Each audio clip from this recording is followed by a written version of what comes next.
The smell of butter and garlic was still clinging to my hands when my father laughed. Not a chuckle, a full, satisfied laugh, like a door locking. "Absolutely," he said, and something inside me went perfectly still. I stood there with the wooden spoon frozen mid-air, heat from the stove licking my wrists, the kitchen glowing with that fake Christmas warmth people use to hide rot. Tinsel on the doorway, a plastic wreath shedding needles onto the counter. My mother's porcelain nativity staring blankly from the windowsill, chipped at the edges. Everyone pretending this was holy ground. "Are you sure?" I asked carefully. My voice didn't shake. That was the first warning they missed. My father leaned back in his chair, arms crossed, belly proud, smile smug. My mother avoided my eyes, too busy aligning the cutlery that was already straight. "Yes," he said, "we threw them in the trash." That's when I knew. Not suspected. Knew. The room felt smaller, like the walls had taken a step toward me. The clock above the fridge ticked too loudly. My heart slowed instead of racing. That scared me more than panic ever could. "Which trash?" I asked. My father shrugged. "Outside. Bin's gone already." He was enjoying this. I could tell by the way his eyes sparkled, not with joy, but with control. He thought he'd won something. He thought he'd corrected me. I set the spoon down, gently, too gently. "Good," I said. The word landed wrong. My mother looked up. My father's smile hesitated. "Good?" he repeated. I turned to face them fully then, wiping my hands on a towel, slow and deliberate. I made sure my voice stayed calm. Calm scares people more than anger. "That was the final notice," I said. "From the court." Silence didn't fall, it cracked. My mother's face drained first. The color fled her cheeks like it had been summoned away. My father blinked, once, twice. The smile tried to come back and failed. "Court?" he said. "Yes," I replied.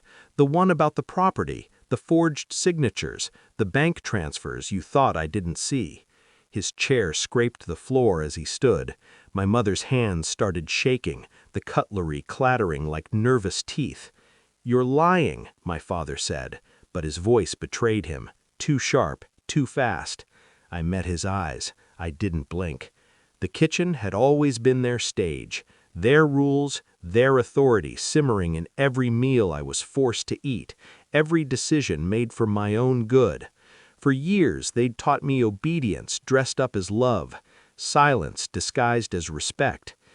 I remembered a different Christmas, years ago, when I still believed them. Back then my father used to place a hand on my shoulder and say, "Family comes first." What he meant was, "You come last." When I got the job offer abroad, the one that would have finally taken me out of their reach, they smiled, hugged me, told relatives how proud they were. Then the letters started arriving, official, important, always misplaced. "You worry too much," my mother would say. "Trust us," my father insisted. So I did, until patterns began to whisper, a deadline missed here, a form lost there, a bank alert that didn't match my records. I started copying everything, photographing envelopes, saving voicemails. I stopped confronting them. I started watching. That's the thing about people who think they own you. They get careless. The discovery wasn't loud. It never is. It was quiet, incremental, devastating. A signature that wasn't mine. My signature. A power of attorney filed without consent, money rerouted, assets shifted, my future edited out of existence. I didn't scream, I didn't cry. I planned. By the time Christmas came around again, I was already done pretending. The lawyer was briefed, the bank flagged, the court patient. All that was missing was proof of intent. And then my father laughed. Back in the kitchen, his confidence was evaporating. He paced now.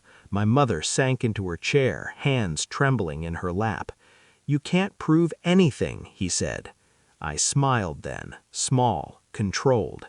"You already did," I said, throwing them away. I watched realization dawn, slow, brutal, the way his jaw tightened, the way my mother's breath came in short, panicked pulls.